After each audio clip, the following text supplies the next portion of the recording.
Eskama, and welcome to the Scottish Learning Festival. A warm welcome to you all. My name is Joe Griffin. I'm Director General for Education and for Justice at the Scottish Government. I'm delighted to be hosting this session today with our International Council of Education Advisors. Just to confirm timings for the session, it'll run from now until 8 o'clock, and a reminder too that the session will be recorded. The International Council of Education Advisors are world-leading education experts with extensive experience of advising governments on education leadership, school improvement and reform. The Council met with the new-ish Cabinet Secretary for Education and Skills for the first time 2 weeks ago to discuss the government's current priorities for education in the context of the pandemic and beyond, providing advice on where we need to do more to improve the prospects for all of Scotland's children and young people. The Scottish Government welcomes scrutiny and challenge of our plans for education. The advice of the ICEA on whether we are doing the right things, whether we need to go further, and what we can add is invaluable. The ICEA's second formal report was published in December 2020 and sets out a number of recommendations on how to support Scottish education, not merely to get back to normal, but to use what we have learned from our response to the pandemic to help us become, in the Council's words, a truly extraordinary educational system in the future. It therefore gives me great pleasure this evening to introduce you to some, not all, I'm afraid some of the members couldn't be with us this evening, of the International Council of Education Advisors. Professor Graham Donaldson is former head of the Scottish Inspectorate. He's an education consultant and international advisor for the OECD. Professor Chris Chapman is chair of educational policy and practice at the Robert Owen Centre at the University of Glasgow. Professor Alma Harris is chair of education at Swansea University and former professor of educational leadership and policy at the Department of Education at the University of Bath. And Professor Alison Skerritt is Professor in Language and Literacy Studies and Director of Education for the College of Education at the University of Texas in Austin. And it is to Professor Alison Skerritt that I'll turn first to introduce the Council's recent report and outline its structure. Professor Skerritt, over to you.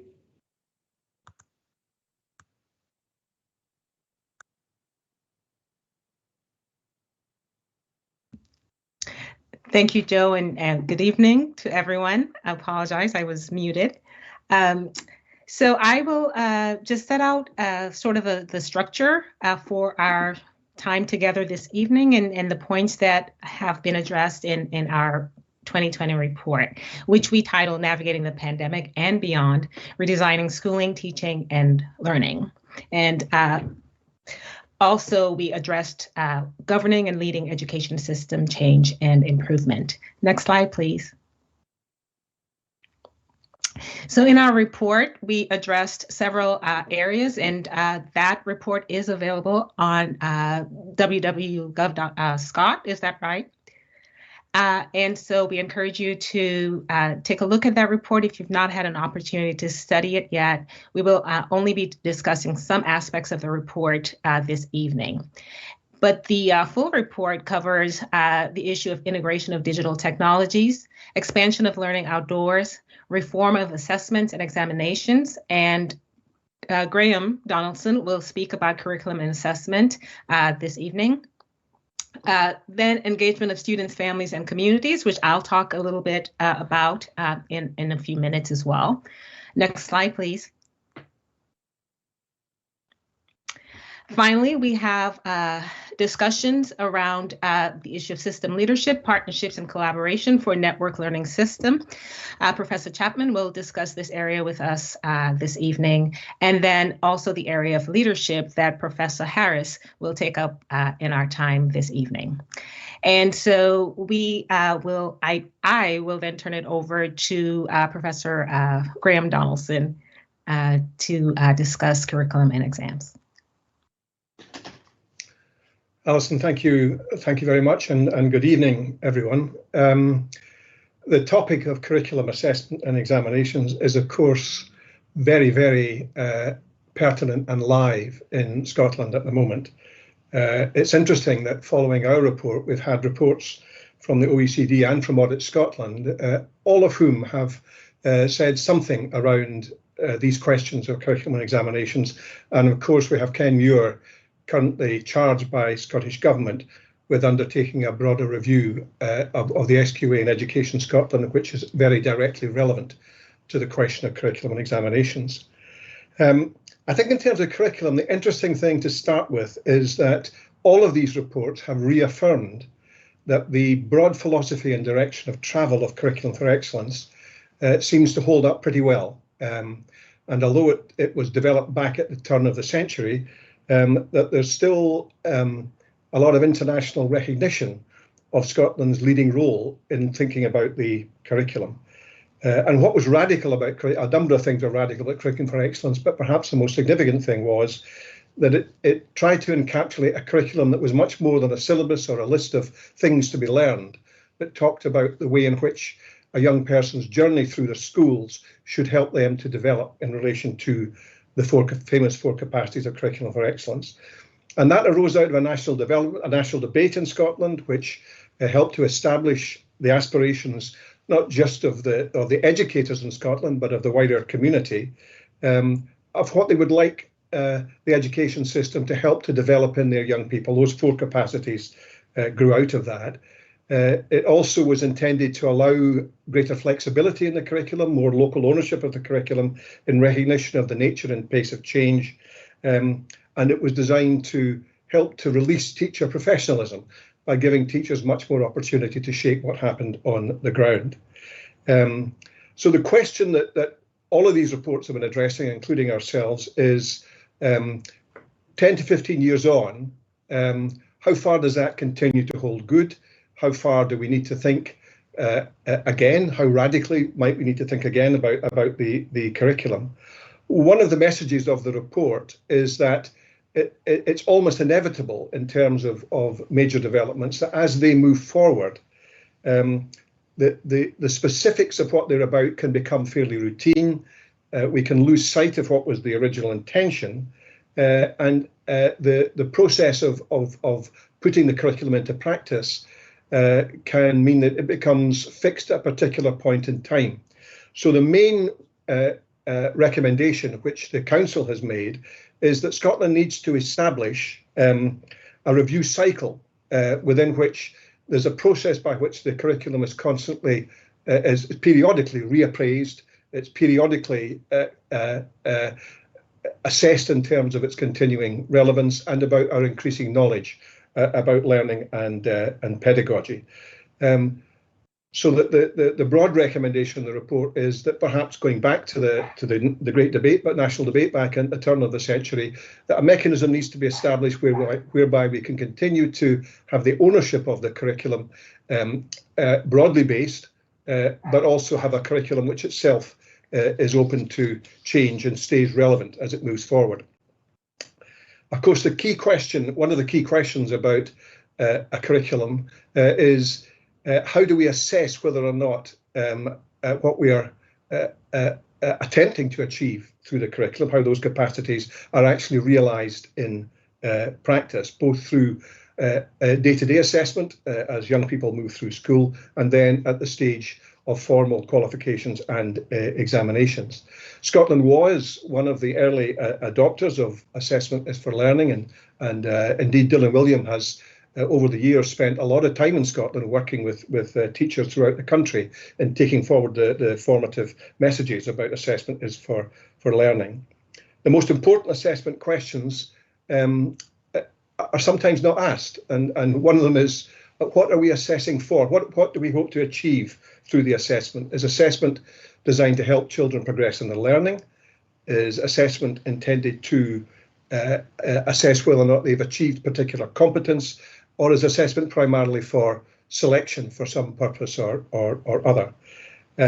So we've got to be very clear about the purposes of assessment, and then we've also got to be very clear about what it is that matters in learning that we really want to assess, as opposed to all of the things that you could assess.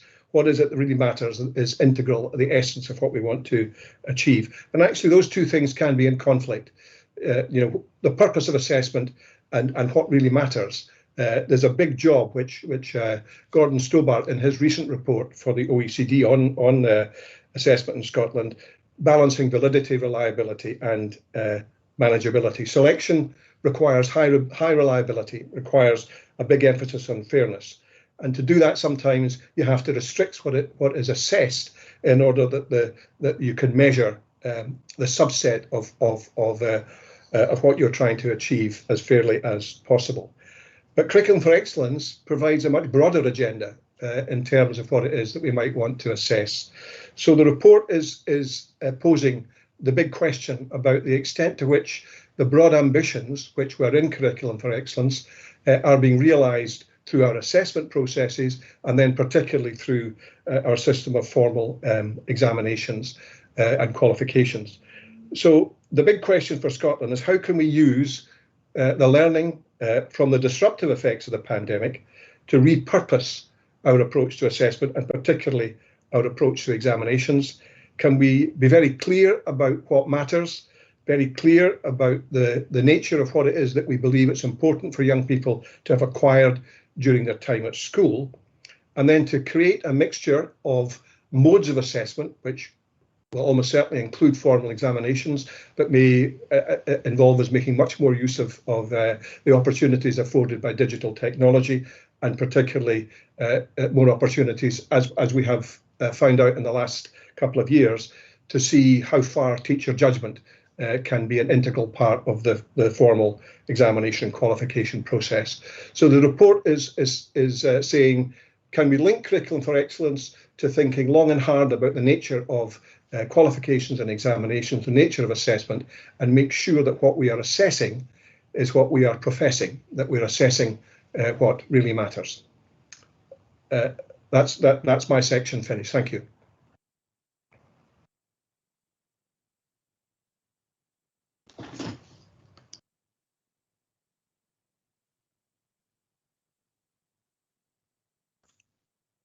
Alison, I think you're still on mute. We didn't hear much of that. We didn't hear any of that. Back to you.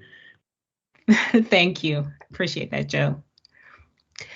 So I will pick up now on the area of our report in which we consider students, families, and communities' well-being and issues of equity. So in our report, we discuss how students and families and communities are, of course, experiencing challenges brought about by COVID in ways that impact their well-being and their health and also their academic progress. We talked also about that not just in Scotland, but around the world, young people have been feeling socially isolated from their peers. Many of them have been experiencing deteriorating mental health.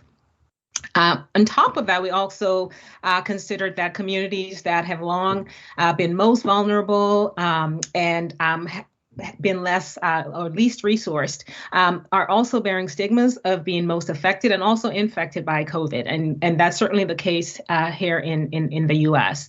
And so we paid really close attention to what Scottish education could do and how it was positioned to address these concerns.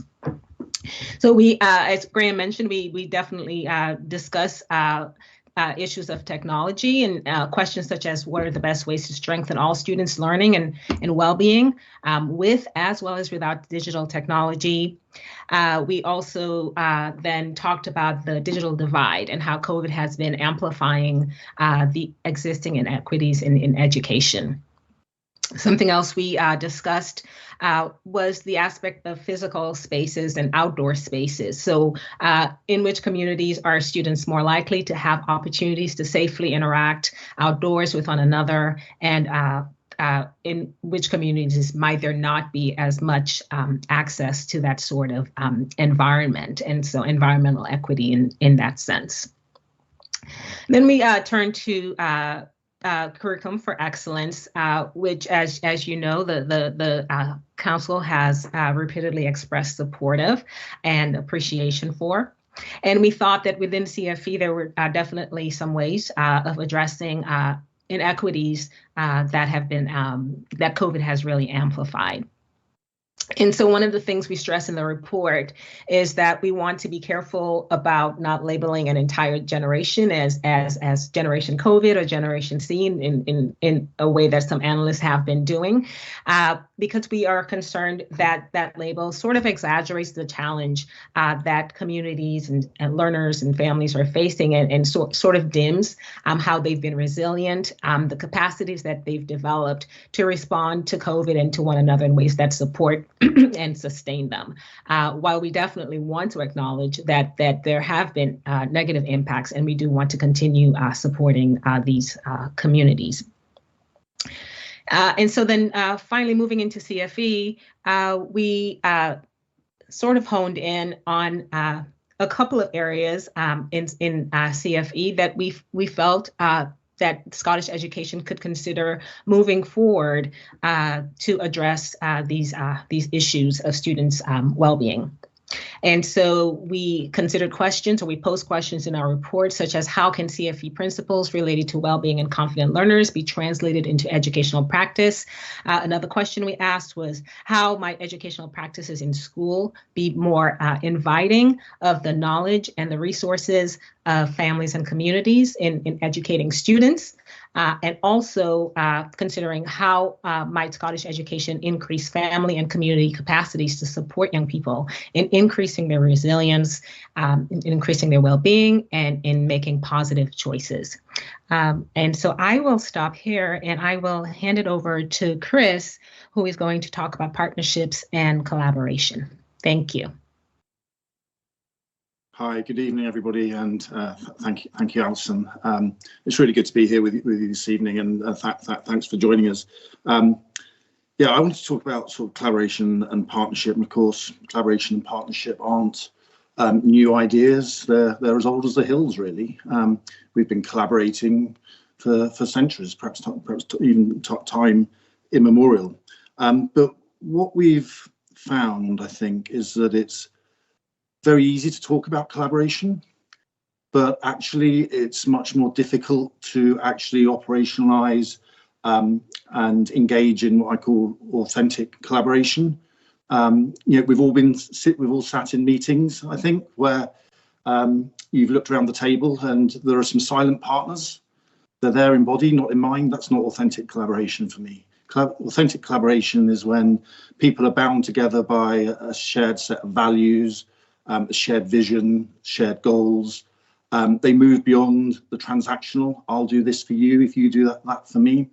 And I think over the past, well, certainly since I've been in Scotland since 2013 now, you know, I've seen much progress in terms of how we think about collaboration. I think the establishment of the RICS, I think if you think about where we were in 2017-18 and where we are now, we've seen quite a bit of progress. And of course, collaboration really underpins the whole public service reform agenda. It's not just in education, it's something that we're really bought into, I think, across the public services. I want to talk about sort of two ideas really in my few minutes. The first is sort of research practice partnerships, which we outline in the report, and the second is this idea of the networked learning system. And I think sort of above those two ideas is really a philosophy of trying to make the system less hierarchical, perhaps a little more agile, perhaps a little more flexible, and underpinned by much stronger lateral ties and lateral relationships, rather than thinking about change in a sort of top-down transition mode. So we're building up the idea, I think, of lateral sort of professional responsibility to each other. And this really involves sort of shifting the ownership of change, which is another theme that we've spoken about. So we are all leaders at all levels of the systems. So for example, you know, I think it's equally important for an educator to be working with a group of children or a group of teachers as it is to be part of the International Council. We need to be able to move around the system in different ways. And really, when we start thinking about research practice partnerships, you're beginning to break down that hierarchy. So we're beginning to value different types of knowledge, different types of expertise, different types of experiences, and bring them together into a melting pot where we learn from each other and begin to move that knowledge and expertise across the system. So as an academic and a researcher, I bring a different set of skills to the party compared to a QIO, or compared to a head teacher, or compared to a learning support assistant, but they're all equally valid. Yeah, and that's when we're talking about collaboration being authentic. People's views, people's voices, and people's experiences are equally valued, rather than seen as part of a hierarchy. And at the outset, Joe spoke about not wanting to get back to the normal. Well, I think we have an opportunity, but I think the door will only be open for so long. I think we have an opportunity for different parts of the system to engage more authentically with each other than they have in the past. I mean, I think about research practice partnerships in terms of some of our work with local authorities and schools, where we are working with practitioners, on an ongoing day-to-day basis, generating evidence and research which we're writing up for our academic purposes. Let's be honest about this. There's an agenda from the academy here. We're judged just as others in the system are judged, but we're also bringing a different perspective. We can work as critical friends. We can provide an outsider's view. We can shine a different lens on what's going on, not in a judgmental sort of scrutiny or inspectorial way, but as in the way as a sort of professional colleague, wanting to learn from and to support the development of different practices within classroom, schools, and more broadly with the ultimate aim of changing practice to improve the outcomes for our children and young people. And yeah, a really good example, actually, I'll perhaps end with an example. Straight after this meeting, I'm off to Chile, where I'll be working with a group of teachers, a group of faculty staff for initial teacher education department, who have been working on collaborative action research projects with student teachers to really think about and understand their practices. And of course, the aims of this research practice partnership is so the academics will produce their paper out of the experience, and the practitioners will have engaged in some really meaningful professional learning and reflection on their practice. It doesn't stop in Chile, because one of the projects within the workshop is linked to 2 Scottish schools. So we have been working as researchers at Glasgow with teachers and young people in Scottish schools, using the materials developed through Children's Neighbourhoods, using the capabilities approach, where children in Chile and children and young people in Scotland have been undertaking inquiries into issues of climate change, and then sharing their experiences there and their learning across the continents. And of course, you'll remember that COP25 was to have been in Santiago, Chile, and of course we have COP26 in November. So we've got mutual learning across 2 systems there between children. We're empowering the children and extending their student voice. This is really student-led, but we've also got some really powerful professional learning going on between the 2 systems, where the teachers are sharing ideas on the sorts of things that these children and young people might do in their neighbourhoods. So, for example, in Chile, we have children that are growing mushrooms from cigarette butts.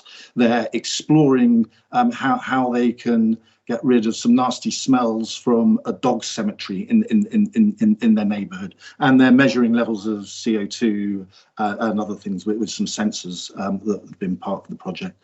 So we need to think both locally in terms of our collaboration and our partnership, but we also need to open our minds and think globally. Yeah.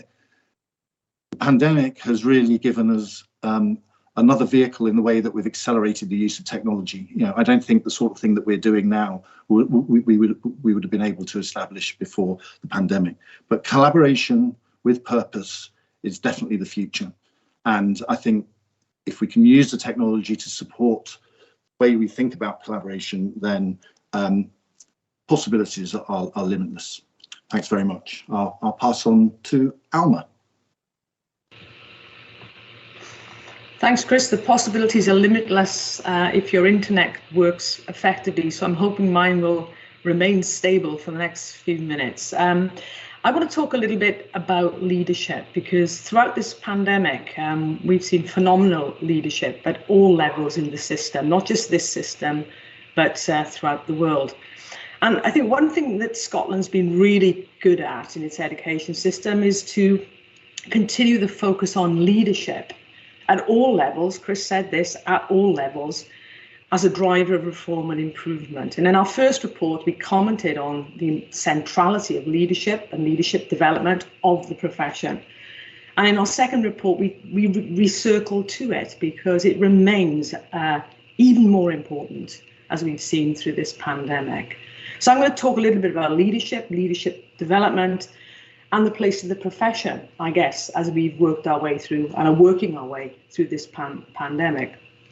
I mean, during COVID, it was clear that it was all hands on deck, and no one had the blueprint, no one had the clear solution. But one thing we know from the international evidence is there is and remains acute pressure in the system as a result of the challenges of COVID. And a lot of those pressures have fallen on the shoulders of former leaders, at all levels in the system. But if you talk about school leaders, they have taken a phenomenal weight on their shoulders in terms of keeping our schools open, keeping our children learning, adapting and adopting to some of the different twists and turns that this pandemic has produced. And I think a question really now remains, so what does effective leadership now look like? One thing's absolutely clear, some of the things remain from pre-pandemic, but there are new forms of leadership practice emerging in our schools and in our systems that somehow we need to capture and capitalise upon, because they are positive parts of improvement and transformation. I mean, what was clear when we met with John Swinney over many months, that school leaders in Scotland adopted quickly and quite well to the challenges and the demands of COVID. But in many respects, that leadership was more like crisis management. Gone are the books that tell you how to lead in stable, predictable times. We are now in a position where we've seen leadership at its most acute and its most extreme. And really, it has been and still is in many respects about crisis management. The global evidence suggests that not just school leaders, other professionals at all levels in the system, it's taken its toll emotionally, mentally, and physically. And many of our school leaders are running on empty.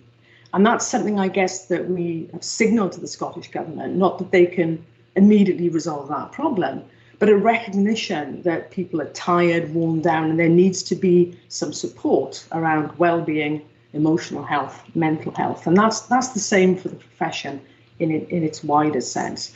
I mean, physical and mental exhaustion has been a byproduct for everybody, as well as frustration around technology from this particular pandemic. The other thing that I think has happened for leaders, particularly school leaders, working in some of our most disadvantaged contexts, is that COVID has highlighted, and Alison may speak to this, COVID has highlighted the acute inequities in the system. I mean, we've been told that we're all in this together, but the reality is some people have more resources, they have more support, they have more capability to weather this particular storm. And I think if COVID has done anything, it has shone a spotlight very quickly on what the Scottish education system has been focused on for the time I've been involved in it, and that's equity and excellence, not excellence and then equity.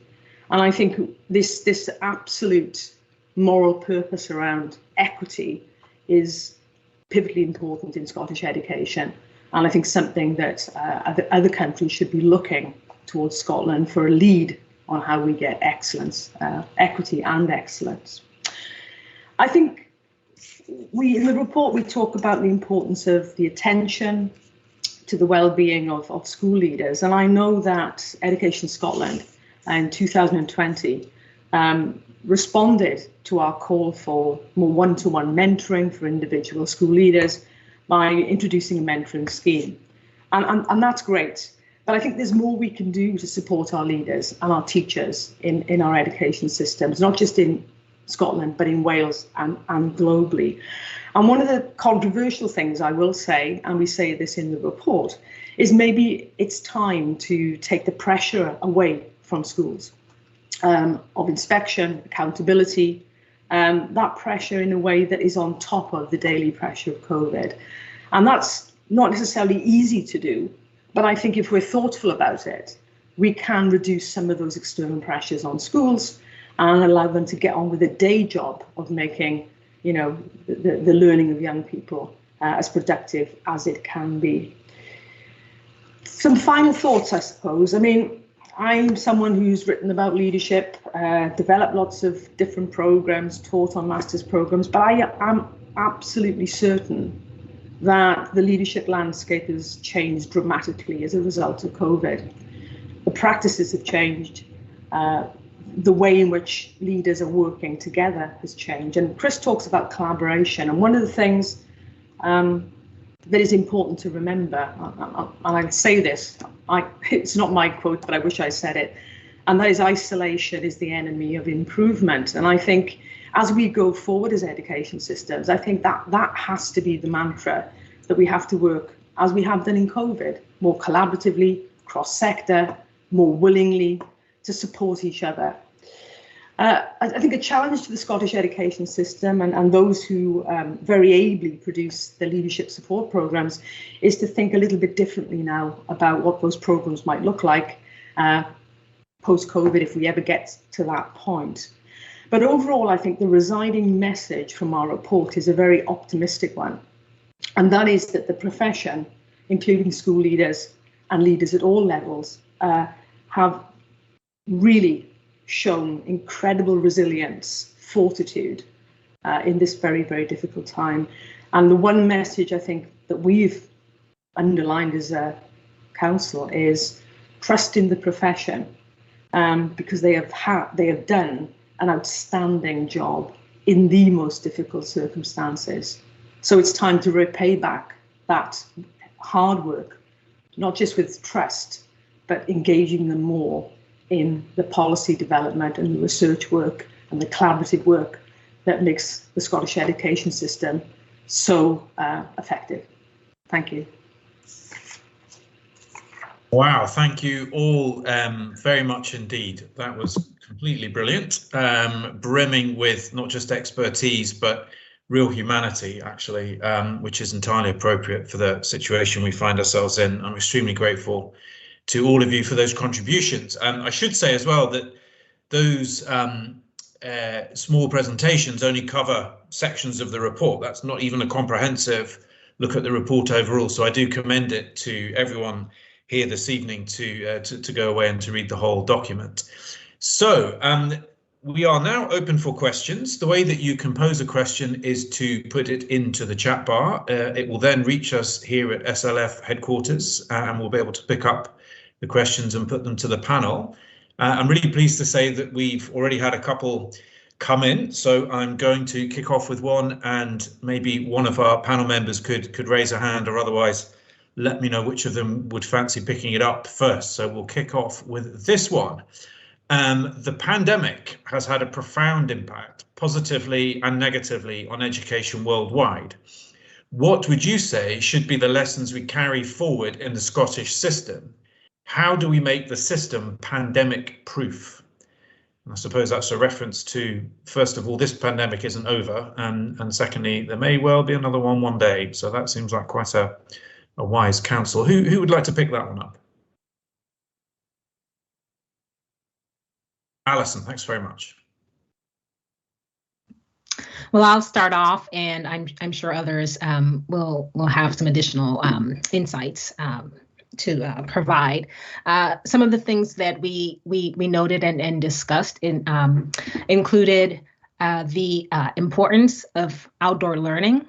And so, again, going back to CFE, we thought that the pandemic really amplified the importance of learning outdoors. And so there's also in the report a section where we talk about the importance of play and learning as play, learning through play.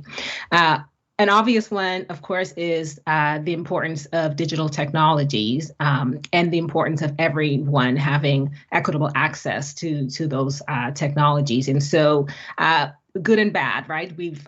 We know that we have these challenges of excess screen time sometimes for learners who have the resources to have that challenge. And on the other hand, we know that other young people don't have the opportunity to feel as connected. And so moving forward, we really thought about the importance of digital technologies, teaching students how to be effective users and consumers and critiques of social media and to develop the digital technology and critical media literacy skills. And as far as teaching and learning, that hybridity is actually a strength. And that is something that many of us would not have been exploring as much in our teaching if we had not been had this pandemic forced upon us. And finally, well-being and mental health has always been an area where I think systems around the world are constantly trying to improve at. And again, we pointed out that this pandemic has shown the importance of attending to students' socio and emotional health in ways that CFE allows, but also urges us to think about some additional ways we can emphasize that. I don't know if anyone else would like to add something to that. Thank you. Thank you, Alison. Graham, Graham and then Chris, and then we'll move on. Yeah, just a couple of points. We talk in the report about borrowing a concept from architecture. The concept is universal design, and the notion there is that you, instead of designing something and then reacting to issues as they arrive, you try to provide something which is much more comprehensive in terms of anticipating what the needs might be that haven't yet emerged.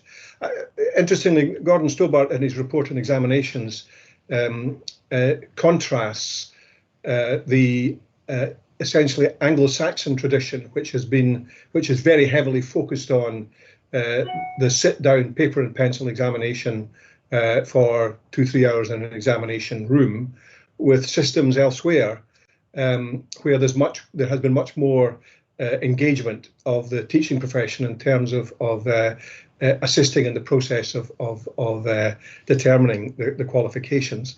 And the Anglo-Saxon system has found it much more difficult to cope with the pandemic than those that already had built in the teacher participation in the process.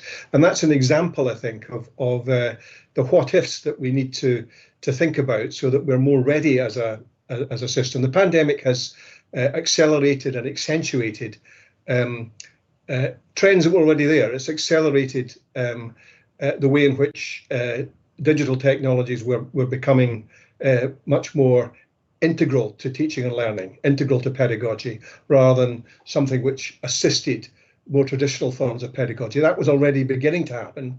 I think what we're now going to see as we move forward is we'll have a much better understanding of both the potential of digital technology, but also the difficulties that digital technology can cause. And therefore, again, I think the pandemic it's probably brought forward by even as much as a decade the way in which digital technology will be part of our pedagogy, but we need to develop an understanding of digital pedagogies rather than have them as add-ons. And as Alison very articulately has said, one of the huge issues which has been accentuated is existing inequity in the system has been accentuated by the pandemic, and we need to learn from that. So the optimistic side of me says, as we move forward, if we are prepared to learn from the experience of the last couple of years, then we can come out of this with a degree of positivity. And Scotland's quite well placed to do that, I think, actually. If we don't learn from it and just try to return to where we were as fast as we can, I think we'll have missed a huge opportunity. Thanks very much indeed, Graham. Chris, did you want to come in? Yeah, thanks, Joe. I mean, I think all the points that have been made, I'd agree with. They've been very well made. We think about sort of improvement, change, learning in terms of sort of within schools, between schools, and beyond schools. And I think the one thing that the pandemic has demonstrated is that schools can't pandemic-proof themselves alone.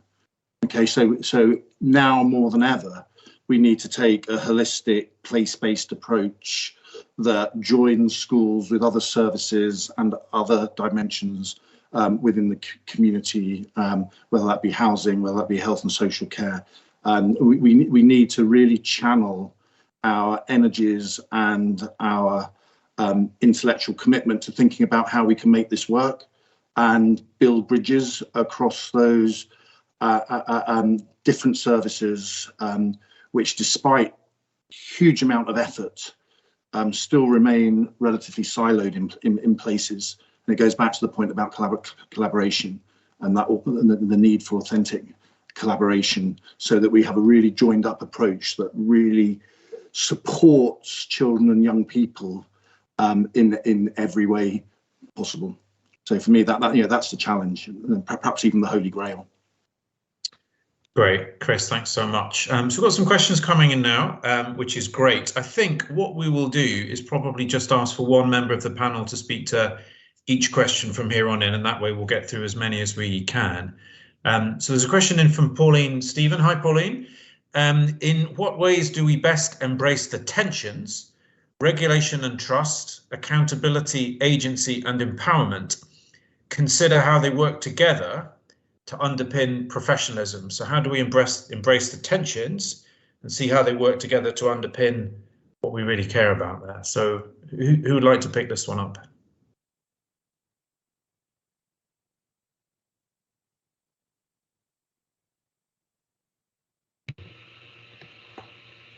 Well, I'm happy to pick it up if. Go ahead, Alma. Go ahead. I mean, there are tensions in every system, and that's just the way systems are. But I think what this pandemic has done is it's brought us back to a fundamental question, and that's what's worth fighting for out there. And the answer that's come back is that young people are worth fighting for. Their learning is worth fighting for. And schools do a tremendous job in making that happen in the most difficult circumstances. So I'm not sure if we can resolve the tensions, but I think what we can do is to recalibrate the system onto what matters most and who matters most, and ensure that all the system energies are aligned and going in that coherent direction, and that nothing in the system is a distraction from that, or something that an upheaval to that core moral purpose. Because as I said earlier, COVID has shone a very stark light on equity. So there's your moral purpose in spades. That's what Scotland needs to be addressing. That's what we need to be supporting. And let's make sure that all our system energies are simply aligned on that core purpose. Great, thank you so much. We have a question in from Larry Flanagan, and it's addressed to you, Graham, actually. Graham, don't you feel that the renewed focus on senior phase qualifications is really back to where we began? We have singularly failed to achieve the desired depth and breadth of learning by being thrown to a year-on-year qualification ladder. We need to move to exit qualifications. Graham, what say you?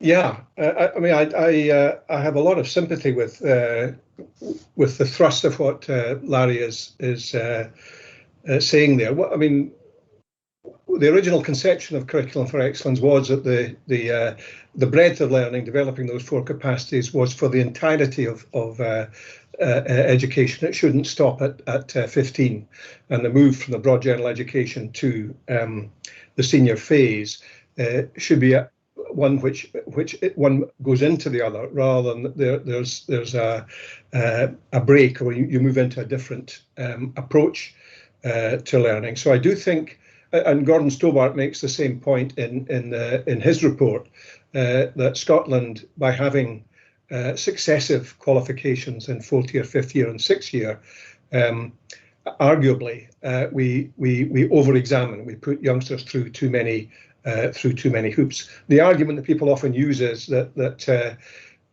when you come to the final examination, you need to have practiced examinations before you get there, and that therefore some of the earlier stuff, while it's not necessarily integral to what you would want to achieve, nonetheless it begins to build up youngsters' familiarity with the concept of being examined. But if you think of a different way of assessing qualifications, that's not just all on the one-off big bang examination, then I think that argument begins to lose a bit of force.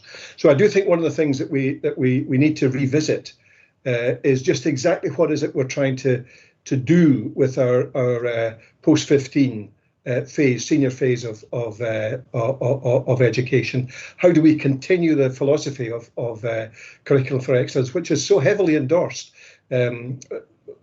by educators in Scotland, but also successive endorsement internationally? How do we continue that into the qualifications process in a way that reduces this backwash effect of examinations on the nature of what it is that we're trying to achieve? So, and I hope that the kind of rethinking that's taking place at the moment in Scotland, Ken's report and thereafter, will help us to have that kind of really serious discussion about the nature of the articulation between the broad general education and senior phase, how we maintain breadth, how we maintain the richness of learning, and don't put youngsters onto what can become an examination treadmill, which begins to suck the life out of them in terms of their intrinsic interest in learning. So you only learn to pass an exam. You don't learn because learning is intrinsically satisfying and something that you're going to be doing throughout the rest of your life. Graham, thanks so much indeed. Our next question is from John Rutter. Hi there, John. John says, I would agree that Scotland is far beyond other countries in terms of equity, but we still have a problem with large differences in funding from the local authorities across the country. Are there other nations with more equal and or equitable funding models that we could learn lessons from? Who'd like to pick this one up? Who's the expert in the money?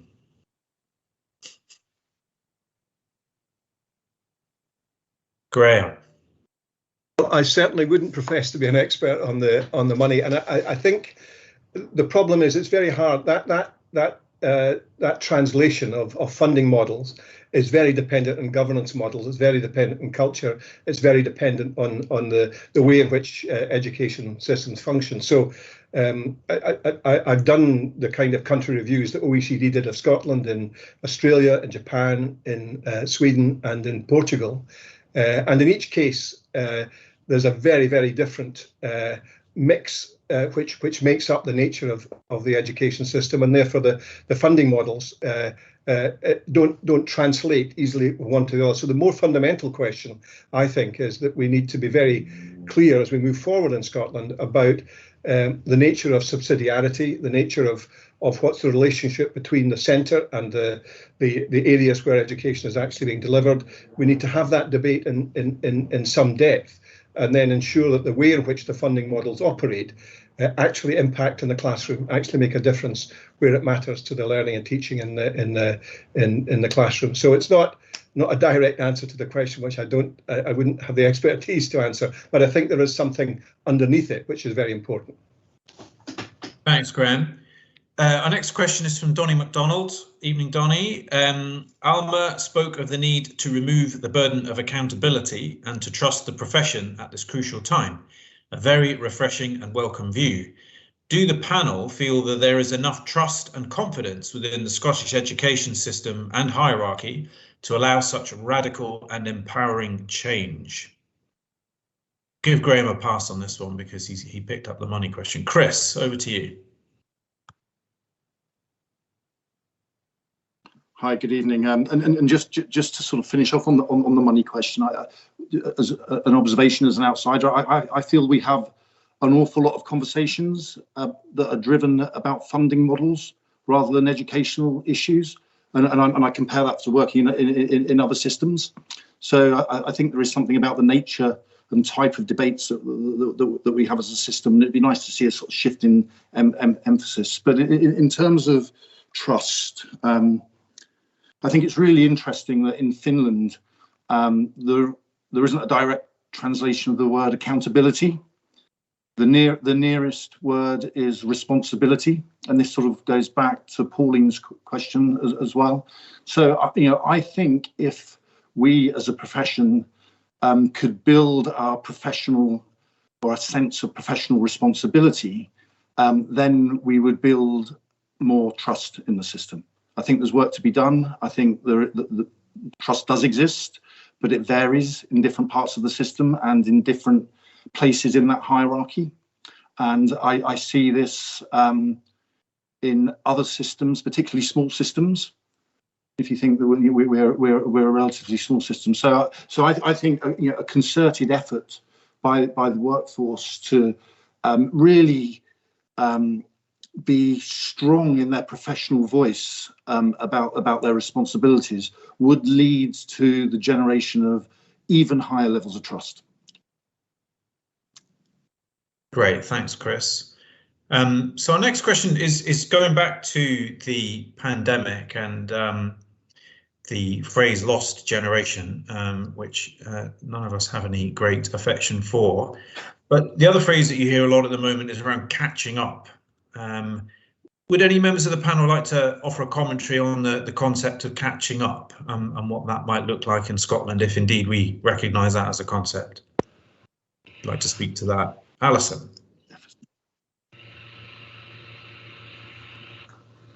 Thanks so much for that question. So we've had lots of conversations, and I'm sure in different community spaces you all have had, in professional spaces you've had those conversations as well. Thinking of, just like with this label of Generation COVID, that we really want to sort of be critical of this term learning loss. Again, that puts many young people and at a sort of a disadvantage.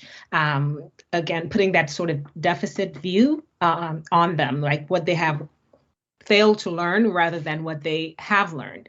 And so we like to encourage people to think about this really unusual situation that our students have had to sort of sustain themselves and each other through as a period in which they have actually engaged and acquired a lot of learning. It's not the typical type of learning that schools emphasize, but it's absolutely essential learning for them as they develop as young people, as they develop as confident young people who have a positive outlook on life. And so from my research and the work that I do, and part of this is represented in the report as well, we really think that the place to begin is to consider what young people have learned and what they need to learn as a result of the pandemic, what they need to get stronger at, rather than worrying about what they have lost per se. And in saying that, I also don't mean at all to suggest that academic learning opportunities, the typical stuff of school, has been at the quality or the amount that we would have liked, any of us would have liked. But I think it would be a mistake, and I don't think this is what you're suggesting at all, if we were to go back to thinking about, well, where did we drop off at math 2 years ago, and how can we quickly catch students up in terms of a particular content? I think we need to have a sort of balanced and measured approach to addressing this. Thank you. Great, thank you, Alison. We will move on now to a question from Francine Whitmore. Evening, Francine. Francine says she likes the idea of moral purpose, and it's strong in the new professional standards, by the way. Would the panel like to comment on the new GTCS professional standards? Any member of the panel? Graham? Yes, going back to when I was asked by the government to do a review of teacher education and produce the report Teaching in Scotland's Future, working very closely with the General Teaching Council as part of that, and arising out of that report was the last iteration of professional standards, which gave, I think, very helpfully, a very central place for values within the whole business of how you define what it means to be a teacher in Scotland. One of the things that I mean, it isn't a parallel, but the notion of an educational Hippocratic oath is an interesting one, you know, in terms of what's the essence, the value essence of being a teacher. And of course, it is the absolute commitment to the young person and that young person's well-being and learning. And I think the General Teaching Council have done over the years a really good job in terms of evolving standards which promote the profession as a profession which is dedicated to its own learning, which is very strongly committed to a set of values. And I think that process, when we look internationally, and General Teaching Councils elsewhere in the UK have in England, for example, General Teaching Council is no longer there. And it's very interesting the extent to which the General Teaching Council in Scotland has retained the confidence of the profession, and I think has played and is playing a leadership role in terms of helping us to think about what it means to be a teacher. So I'm a fan of the standards. They're not tick box standards. And in particular, the standard for career-long professional learning, which is about that commitment to professional growth throughout a career, I think sends very powerful signals about the nature of the teaching profession in Scotland. Graham, thank you very much, and Francine, thank you so much for your question. So I'm told by our team here at SLF headquarters that we are out of time, which feels incredible. That has really just flown by, and just some wonderful themes here. And as I said at the conclusion of the panel's presentations, just brimming with energy, with expertise, with advice, suggestions.